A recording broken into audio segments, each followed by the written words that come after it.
dalam hidupnya pernah mengucapkan dua kata. Assalamualaikum warahmatullahi wabarakatuh. Bersyukur kepada Allah dengan ucapan Alhamdulillahirabbil alamin. Bersolawat kepada junjungan kita Nabi besar Sayyiduna wa Maulana Muhammad dengan ucapan Allahumma sholli ala Sayyidina wa Maulana Muhammad.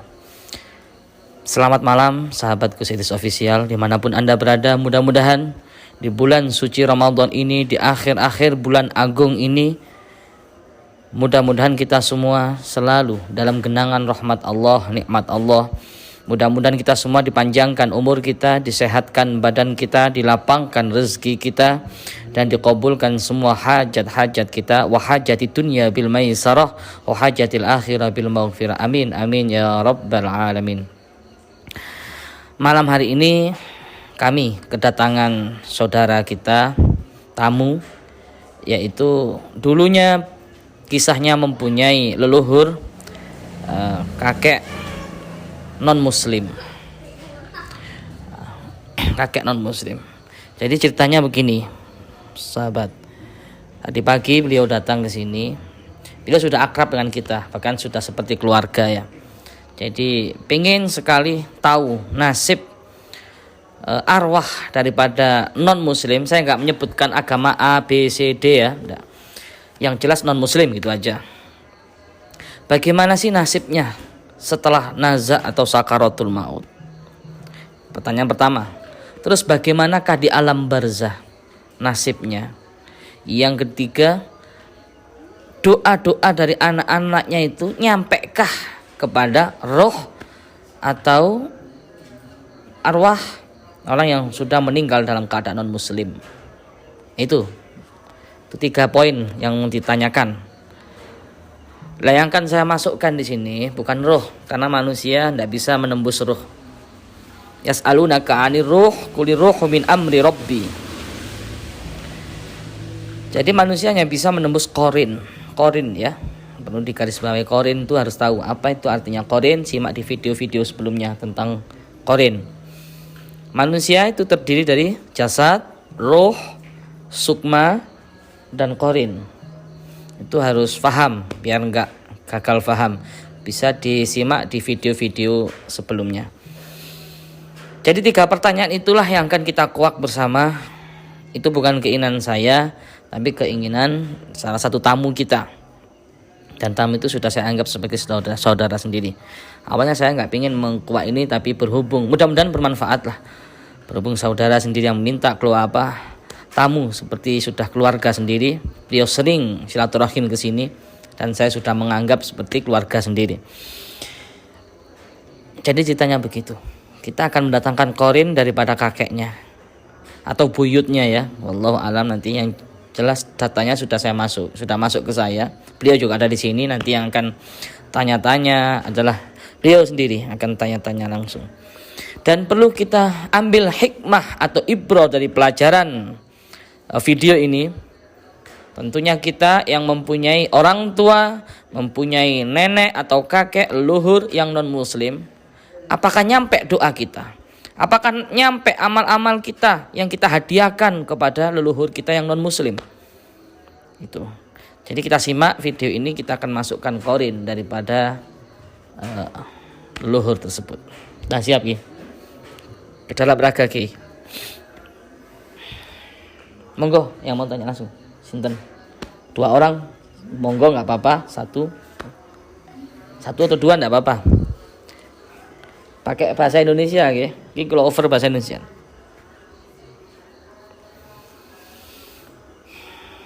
Monggo. Bahasimin.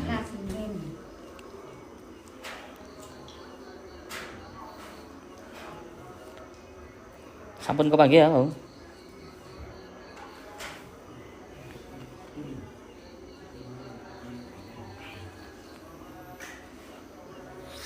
Di samping saya Ki Ageng Prayitno, yang katanya viewers beliau orangnya galak. Ya memang dia galak kalau amar ma'ruf nahi mungkar. Sebenarnya orang itu baik hati orangnya itu ya.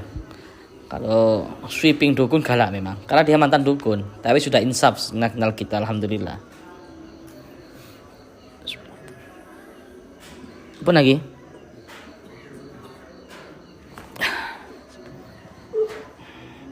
Tim, dekatkan ya, dekatkan biar jelas suaranya. Jangan agak mendekat mawon, mboten nyatek kok, senes jin.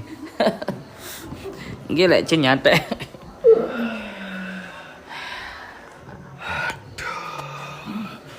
Kita over bahasa Indonesia dulu. Nggak ngerti bahasa Indonesia apa nggih? Bahasa Indonesia mawon nggih. Bismillahirrahmanirrahim.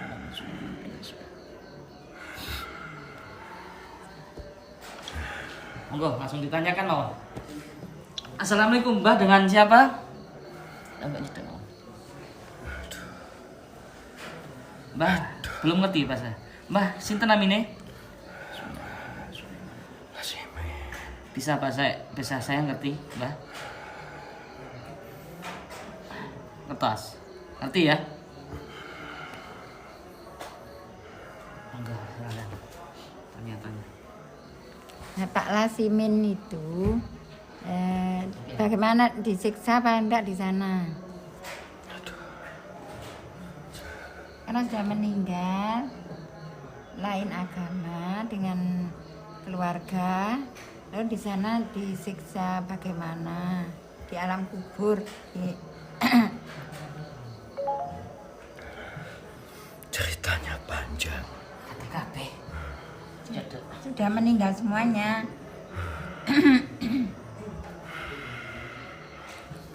Saya gak tahu. Amal-amal saya gak bisa menolong saya. Bahkan pintu langit tertutup buat aku. Anak cucuku gak ada yang bisa menolong aku. Mendoakan enggak bisa. Gak bisa. Kalau lewat sodako, Tipis. lalu bagaimana kita, anaknya itu menolongnya bagaimana? Caranya bagaimana kalau menolong ayahnya tadi yang lain agama?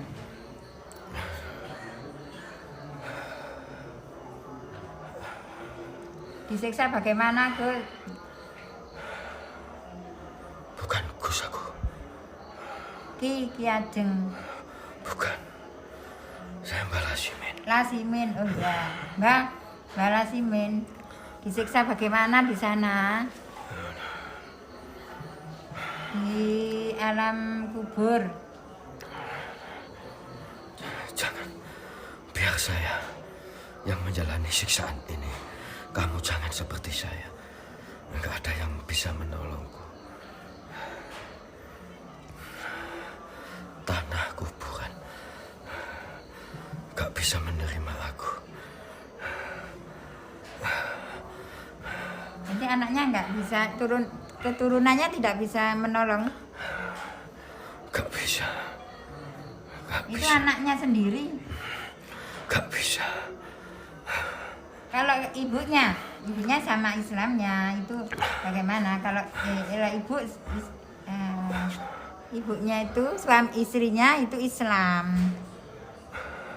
Di sana bagaimana? Di sana saya gak kenal siapa-siapa. Bahkan yang menjemput saya waktu itu orangnya hitam, besar. Saya dibawa ke langit. Tiba-tiba pintu langit tertutup. Lalu saya dibuang di kain yang sangat kasar. Sakit sekali. Sampai sekarang.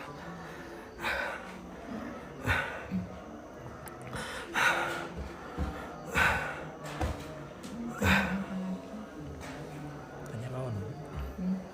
Kesalahan jangan. Namanya tadi jangan. Itu salah saya. Dulu saya gak bisa kembali ke dunia lagi. Itu salah saya sendiri. Kalau istrinya kan Islam. Apa ada dosa Karena orang Islam dengan orang lain agama menikah itu bagaimana di alam barzah? Gak bisa nyampe sama saya. Ya, maksudnya yang Islam itu anaknya mendoakan bisa ya? Gak bisa. Gak bisa. Sampai sekarang pun saya gak pernah ada anak cucu yang nyampe sama saya. Gak ada. Satu pun gak ada. Malah sih main disiksa ya di sana ya? Aduh, pedih sekali.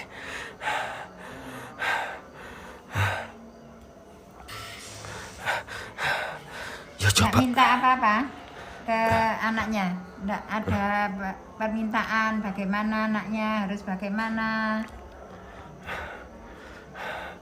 Ya tolong makam saya dijaga.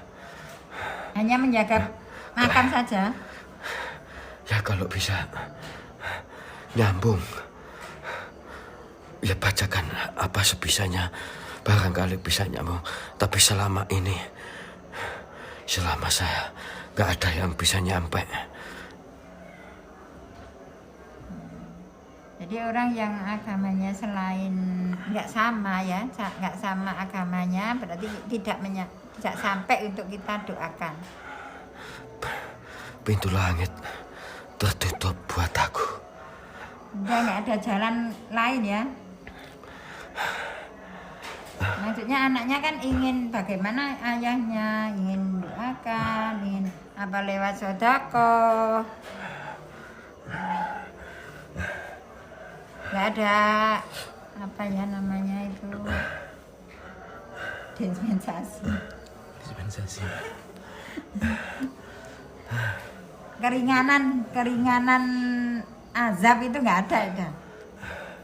Ya Bu, bulan ini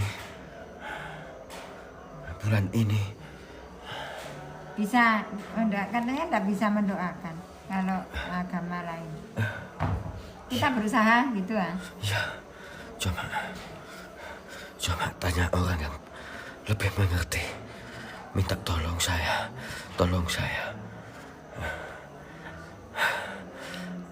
Sampai sekarang Gelap. Mbak Lasimen disiksa terus ya. Terus gelap.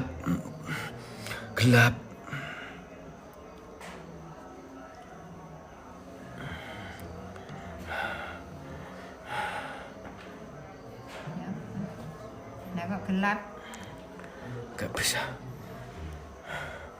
Mau minta tolong siapa saya? Gak ada yang kenal sama saya.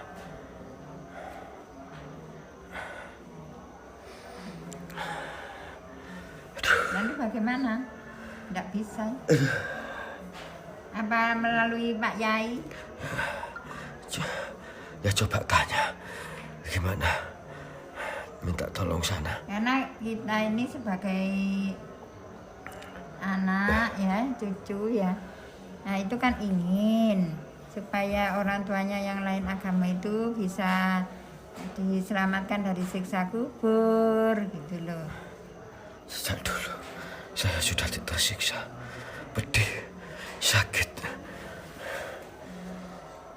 Kalau istrinya yang nolong nggak bisa ya?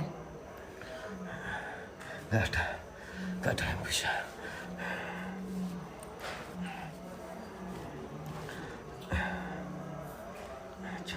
Ya coba cari orang.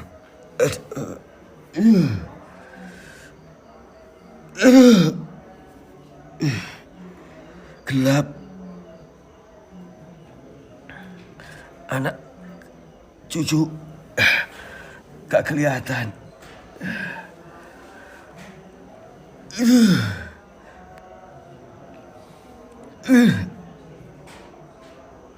Anak Tuhanku siapa? Saya gak tahu. nggak bisa Gus ini. Keluarganya nggak bisa, kalau mendoakan nggak bisa nyampe. Terus mau ditanya mau. Nah inginnya kita itu nolong gitu loh, meringankan beban, meringankan siksa. Bisa melalui sodako nggak bisa ya? Coba cari orang yang tahu. Aduh, agar bisa menolong aku di sini. Aku gak kenal siapa-siapa, gak ada yang tahu Tuhanku siapa. Gelap.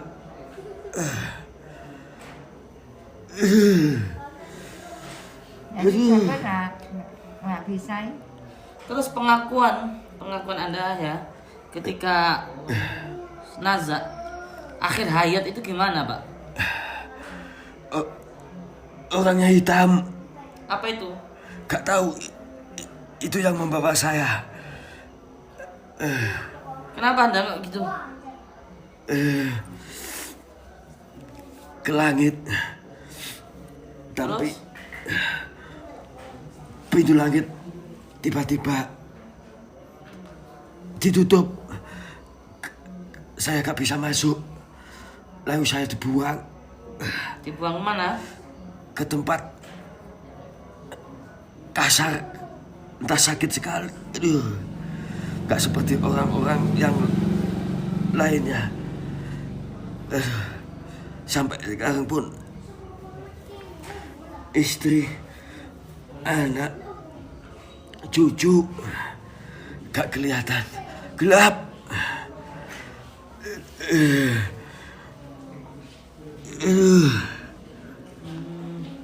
Anda kalau boleh tahu dulu amalannya apa? Saya contohkan doa-doanya aja. Doanya gimana? Tapi jarang pernah saya lakukan dulu. Tapi doa-doanya saya ingat. Apa doanya? Berbuah suatat sawitur warenyam bargo dia diyoyona prajodayat Santi Santi Santi Swastiastu. Tapi gak pernah saya amalkan, gak pernah saya jalani.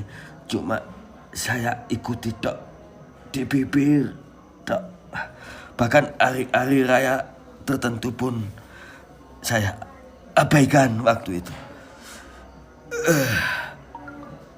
Mengapa kok diabaikan? Sudah kan Pak Lasimin itu kan sudah niat kalau itu agama yang dianutnya. Kok tadi diajari atau dilakukan? Entah apa yang saya salah waktu itu, gak diterima.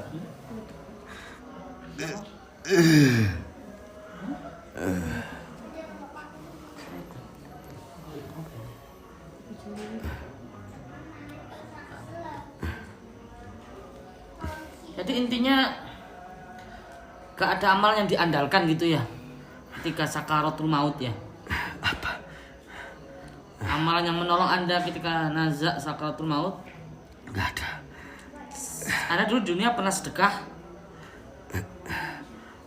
Pernah. Nyampe enggak? Gak ada yang nyampe. Enggak nyampe. Anda pernah menolong orang? Pernah. Nyampe enggak balasannya? Gak. Enggak pernah ditanyakan atau gimana? Gak ada yang tanya.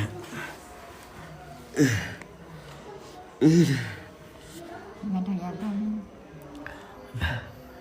Entah. Amalan yang perlu Di alam kubur ketemu siapa?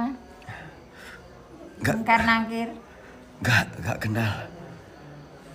Siapa itu? Gak kenal malaikat. Lah, kalau malaikat ada hitam, itu yang membawa saya.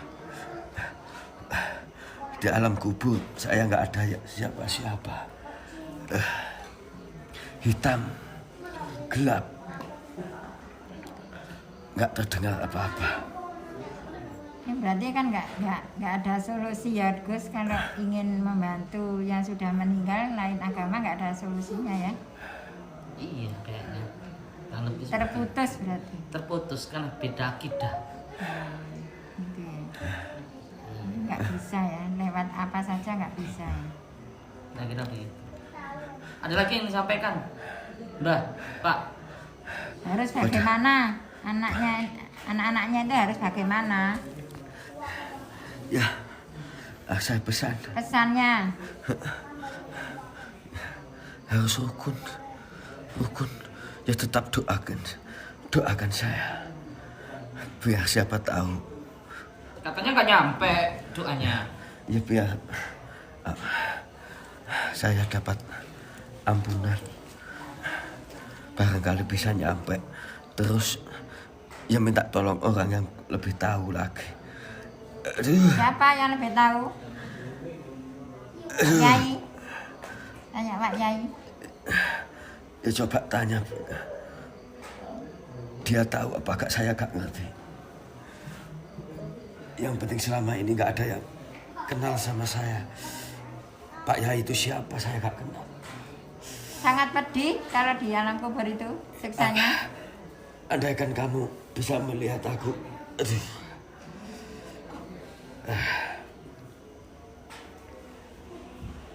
Aduh.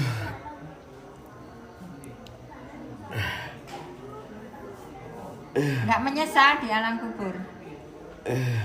Nggak ada penyesalan. Maunya kembali ke dunia, mau hidup lagi. Tapi gak bisa. Sudah tertutup pintu di alam kubur. Sempit. Aduh, gelap. Gak ada siapa-siapa. Saya berteriak sekuat tenaga saya. Gak ada yang mendengar jeritan kuat sampai sekarang. Keinginannya gimana? Apa? Keinginan saya mau hidup lagi. Mau. Kalau nggak bisa hidup lagi kalau sudah meninggal. Aduh, gak bisa. Hanya apa ini kuburannya harus diapakan? Kalau Ya, nyampe gak nyampe. kita berusaha gitu Iya, ya. tolong barangkali bisa nyampe sesuai dengan keyakinanmu. Anak cucuku barangkali nyampe sama saya. Saya pindah pun gak bisa. Tiba-tiba orang hitam itu datang. Tiba-tiba orang itu datang. Cuma orang itu dok. Gak ada yang lain. Siapa itu? Mungkar Nakir. Gak kenal itu, orangnya hitam, besar. Wajahnya, tahu? Menakutkan. Menakutkan. Rambutnya panjang, hitam. Matanya merah. Apakah nggak pernah terbayang anaknya? Nggak pernah, nggak kelihatan anaknya bagaimana itu nggak kelihatan ya. Kemampuan anaknya ini. Bisa saya lihat, tapi dia diam, gak nyampe. Saya gak dengar, saya bicara dia diam, gak nyampe. Bahkan saya bisikan di telinganya. Saya limat mimpi pun dia gak bisa nyampe. Dia gak tahu, gak ngerti. Amal apa yang bisa menolongku? Aduh. Nggak bisa Gus, nggak bisa nyampe. Ya tolong cari orang yang bisa, barangkali bisa nolong saya. Entah dengan cara apa. Kan keinginan anaknya itu kan ingin menolong melalui apa? Doa sudah, tapi nggak nyampe. Sodako gitu ya. Sakit. Nah mengapa kok dulu itu kok ndak agama Islam? Saya gak ngerti. Nah anaknya semua Islam, istrinya Islam.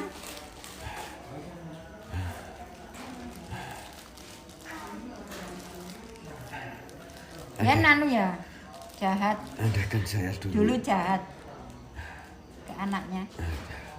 Ya itu karma buat saya. Tapi anaknya itu sampai sekarang masih ingin nolong.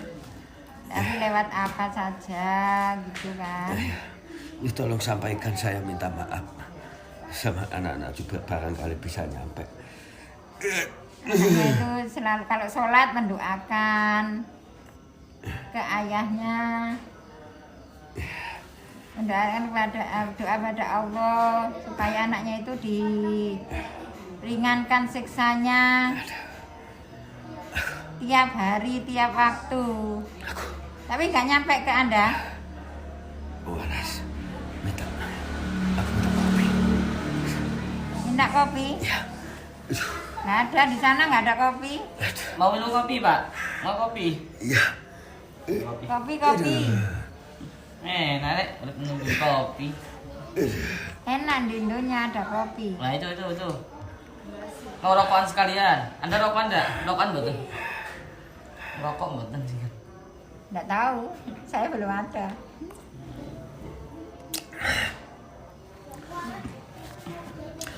Padahal amalan itu katanya ampuh.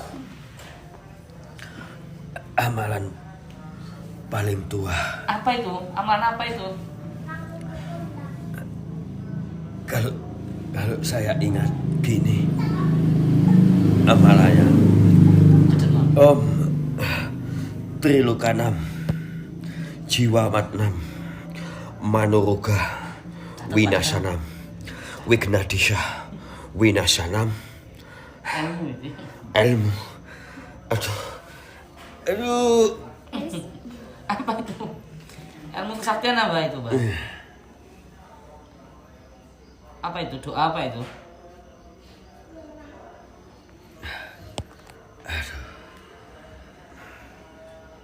Doa apa ya, Pak? Ya dulu itu yang saya amalkan kadang-kadang.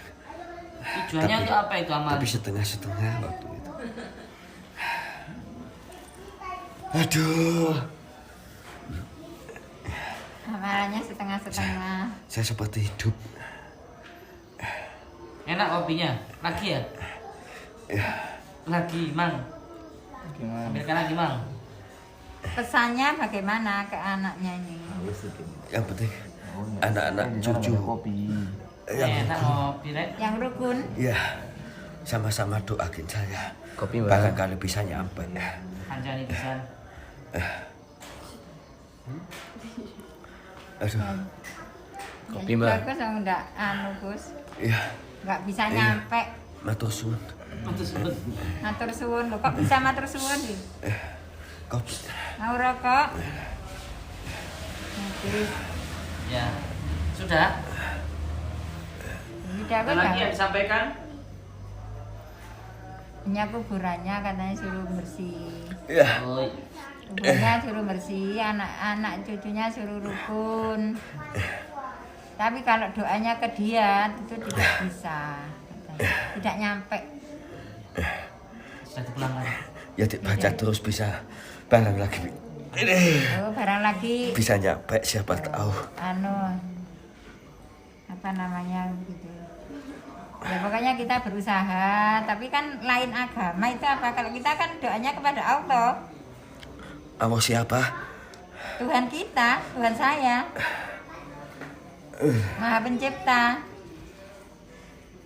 Tuhan Allah itu Maha Pencipta, Maha menerima taubat. Seandainya Bapak ini dulu taubat dulu ya, anaknya bisa nyampe doanya. Iya. Dulu gak gitu. Ya sudah pulang ya. Dulu bakar-bakar dupa. Saya Juga punya lupa. Tuh dupa mau dimakan. Oh, ya itu. ini hadiah. Ini dibakar. Dibakar dulu. Waduh. Gini, amalkan. Dia makan. Terus Itu kasihan, korek Gus. itu. Ya sudah. Bol jati. Sudah, Bol ini jati loh bisa korek. dupa raktis. Raktis itu. Ulangi lagi. Apa gimana? Apa doanya apa? Panas. Panas. Gak bisa. Gak bisa. Gak bisa ya wis. Sudah gak ada gunanya. Ya sudah, terima kasih banyak ya, Mbak ya. Ya. Sampai jumpa.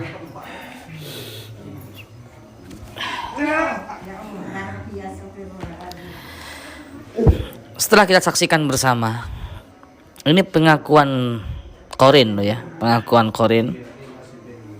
Bisa Anda percaya 50%, bisa kebenaran juga 50%. Terutama tentang alam barzah yang berkaitan dengan alam kubur.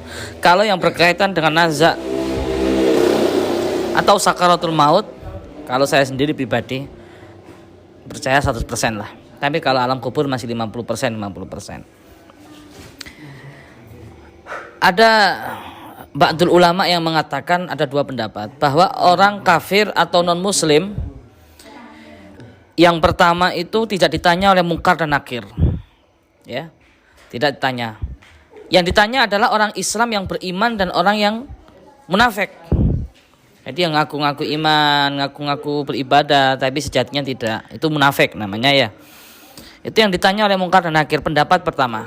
Terus pendapat ulama yang kedua, orang kafir atau non muslim itu ditanya di alam barzah, tapi langsung dengan siksaan, dibukakan pintu lubang daripada lubang api neraka, ghufrah min ghufratin nirah. Jadi kuburannya itu lubang daripada lubang api neraka. Tidak bisa kita bayangkan bagaimana panasnya, bagaimana pedihnya. Itu kalau menurut ilmu tasawuf ya, kalau dalam syariat Islam. Jadi ada dua pendapat. Yang pertama ditanya oleh mungkar dan nakir, yang pertama tidak ditanya, tidak diakui lah. Jadi orang yang sudah meninggal itu, orang kafir atau non muslim, itu selalu minta ya Allah, menjerit, baru bisa nyebut ya Allah setelah dia meninggal. Ya Tuhanku, ya Rob, jangan sampai aku rasakan daripada hari kiamat. Jadi orang kafir itu takut akan datangnya hari kiamat. Kenapa? Di alam barzah saja sudah disiksa begitu pedihnya, apalagi nanti setelah hari kiamat. Sudah ada gambaran gitu pemirsa. Ya, gambaran apa? Gambaran neraka. Seperti itu. Mau tanya Mas, silakan. Kalau Islam, agamanya Islam, tapi nggak pernah sholat, itu bagaimana? Itu munafik. Nah, Iya. tetap siksa, tapi anaknya kan bisa. Bisa, selagi masih dalam hidupnya pernah mengucapkan 2 kalimat syahadat. Ya, perlu diingat. Semua umat Nabi kita Muhammad SAW itu semua akan mendapatkan syafaat. Ya. Kenapa demikian? Banggalah kita jadi umat Rasulullah SAW. Karena apa? Semua akan mendapatkan syafaat selagi pernah semasa hidupnya beriman. Beriman bahwa Allah adalah Tuhannya dan Nabi Muhammad adalah utusan Allah.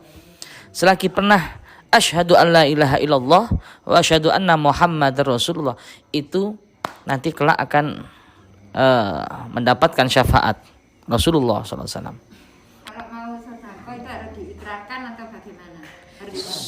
Kalau masalah sodako ada pendapat ulama macam-macam. Satu, bisa dengan sembunyi-sembunyi, ya, bisa dengan sembunyi-sembunyi. Kenapa kok dengan sembunyi-sembunyi? Para ulama salafun soleh, para sahabat-sahabat Nabi dulu kalau sodako itu sembunyi-sembunyi untuk menjaga hatinya. Itu yang pertama. Yang kedua, secara terang-terangan juga boleh. Kenapa kok boleh secara terang-terangan? Karena dengan terang-terangan itu bisa menjadikan orang sekelilingnya itu semangat juga. Fastabiqul khairat. Semua itu tergantung niat. Innama a'malu bin niat, gitu Bu. Kalau Anda takut dengan riya, Anda takut dengan sombong, boleh secara sembunyi-sembunyi seperti sahabat-sahabat Nabi dulu. Karena takut dia timbul penyakit hati. Boleh juga secara terang-terangan kalau niat kita baik. Oh, saya sedekah 1M gitu. Untuk pembangunan pondok, untuk pembangunan masjid, untuk mensejahterakan agama Allah, menegakkan agama Allah, supaya apa? Yang lainnya itu tergugah, itu juga boleh. Kalau seperti ini, kalau mau sodako, saya sodako untuk ayah saya. Itu Bagus. Ayahnya orang beriman, ya, Islam. anaknya juga beriman, nyampe itu. Diniatkan untuk orang tuanya. Saya sodakoh mobil saya jual untuk pembangunan pondok, saya atas namakan ayah saya. Ya nyampe nanti. Selagi beriman loh ya.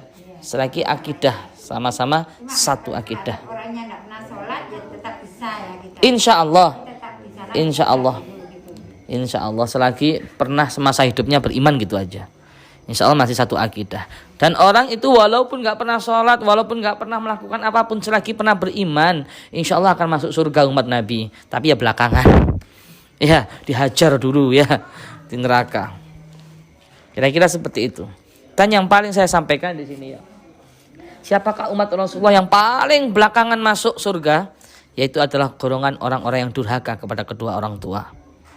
Karena apa? Janji Allah sudah jelas. Ridhoku terletak pada keridhoan kedua orang tua.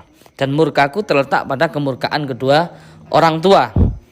Selain itu akan mendapatkan syafaat Nabi. Ketika Nabi mau meninggal, mau wafat, ya Allah, saya belum siap sebelum ada jaminan dari Engkau. Maka Allah katakan, apa jaminan? Mempersilahkan Nabi untuk minta jaminan, yaitu Nabi minta jaminan jangan sampai ada satu umatku yang masuk neraka ya Allah, gitu kan. Innal arda wahidan min ummati dakhalan nar. Ya Rabb, saya siap menghadap Engkau, tapi jangan sampai satu pun umatku yang Engkau masukkan ke neraka. Kemudian Allah mengabulkan doa Nabi. Kecuali satu, yaitu ridhoku terletak pada keridhoan kedua orang tua dan murkaku terletak pada kemurkaan kedua orang tua. Ketika nanti di akhirat, pemirsa, ini penting ya, betul kita simak antara kedekatan antara orang tua dan anak, terutama orang tua yang sudah wafat. Ini perlu kita ambil hikmah di sini. Ketika nanti semua umat Rasulullah yang pezina, pemabuk, terus pembunuh, maksiat-maksiat semua dimasukkan ke dalam surga, asalkan orang itu beriman semasa hidupnya. Ada satu kelompok, ada satu golongan yang nggak dimasukkan. Nabi nangis. Ya Allah, ini kenapa umatku belum kau masukkan ke surga? Apa jawab Allah? Wahai Muhammad, aku tidak akan mungkin mengingkari janjiku.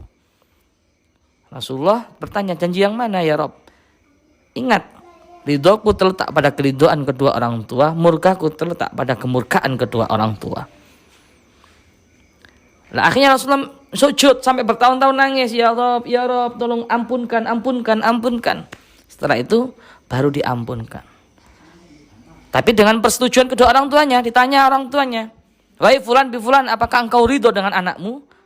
Nah, setelah menjawab, ya Allah, saya ridho, saya kasihan anakku, baru diangkatlah, kemasukkan ke dalam surga.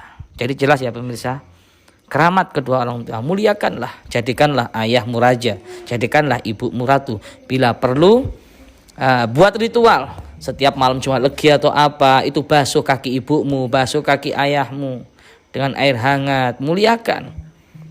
Itu demi apa? Demi untuk memuliakan kedua orang tuamu. Maka kamu akan bahagia dunia dan akhirat. Begitu, muliakan, jadikanlah ratu. Insya Allah akan menjadikan kunci kesuksesan dalam hidup kita. Coba dipraktekkan itu. Ada lagi yang mau ditanyakan sebelum ditutup? Itu kan kalau ibu ayah masih hidup ya. Kalau sudah meninggal, bagaimana anak itu berbakti kepada orang tua yang sudah meninggal? Cara anak berbakti kepada orang tuanya yang sudah meninggal. Waladun soleh, yaitu anak yang soleh. Anak yang soleh ini yang bisa mengalir doanya, yang bisa menolong orang tuanya. Jadi kalau anak kita soleh dulu ya, makanya kita sebagai orang tua, didik anak-anak. Anak adalah amanah. Tidak ada solusi lain kecuali kenalkan dalam agama. Kalau sudah anak itu kenal agama, niscaya orang tua sudah meninggal selalu ingat sama orang tua. Tapi kebanyakan sekarang ndak. Ya, kuburane wong tuane dhewe gak ero. Iya, lek warisan rebutan, betul ndak? Itu. Kalau masalah warisan rebutan, sedangkan makamnya, kuburannya orang tuanya sendiri nggak tahu di mana tempatnya. Naudzubillah. Makanya didik anak-anak kita, jadikan anak kita yang soleh dan solehah, supaya selalu kirim doa, apalagi hafal Quran pemirsa. Selalu kirim doa. Lah itu orang tua seneng. Ya, yang pertama waladun soleh, anak yang soleh. Insya Allah membuat bangga kedua orang tua.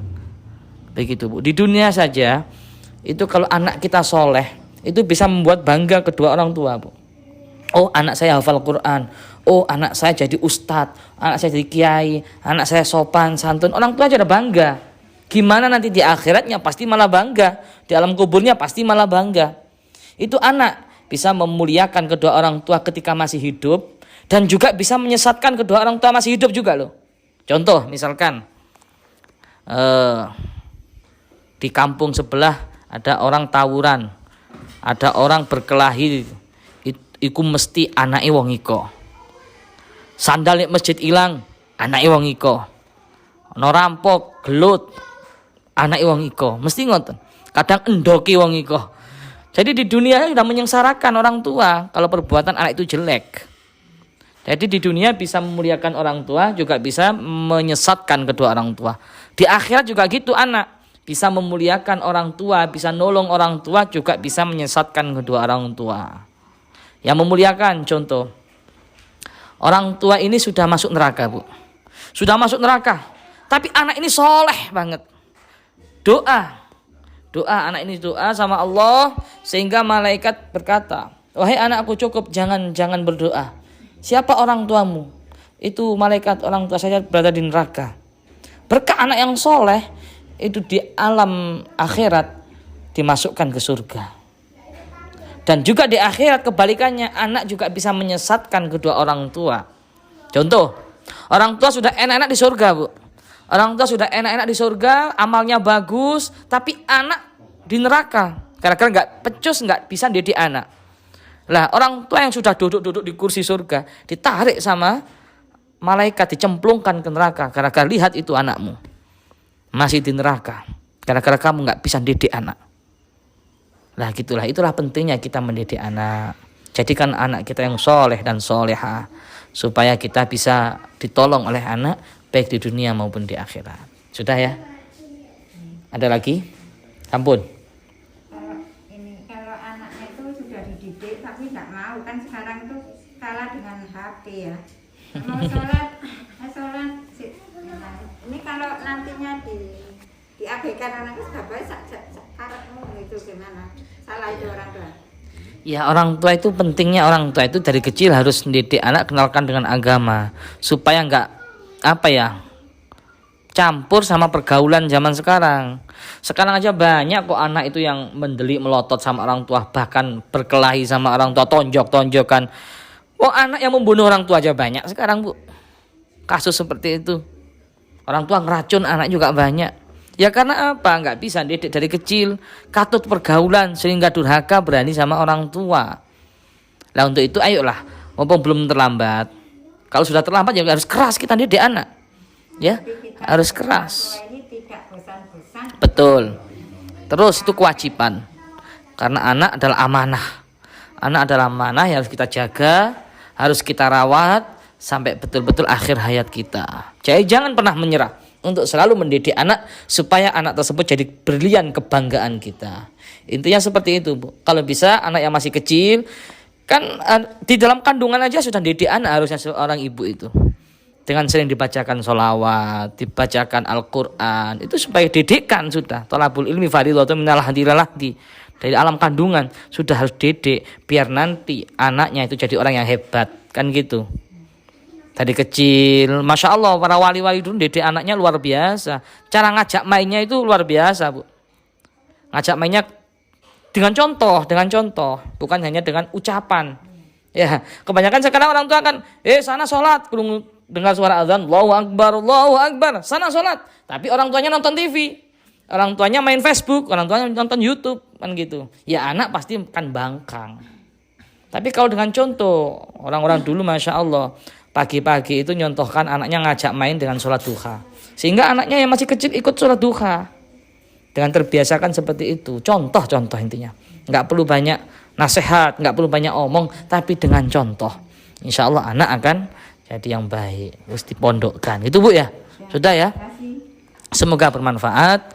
Apabila ada kurang lebihnya mohon maaf. Support terus video ini supaya kita bisa nggak bosen-bosen menyuguhkan, mempersembahkan video-video yang bermanfaat bernuansa dakwah. Dan mudah-mudahan dengan Anda men-share video ini bisa dibalas oleh Allah berlipat-lipat kebaikan. Amin, amin ya rabbal alamin. Itu saja yang dapat saya sampaikan. Wal afu minkum. Wassalamualaikum warahmatullahi wabarakatuh.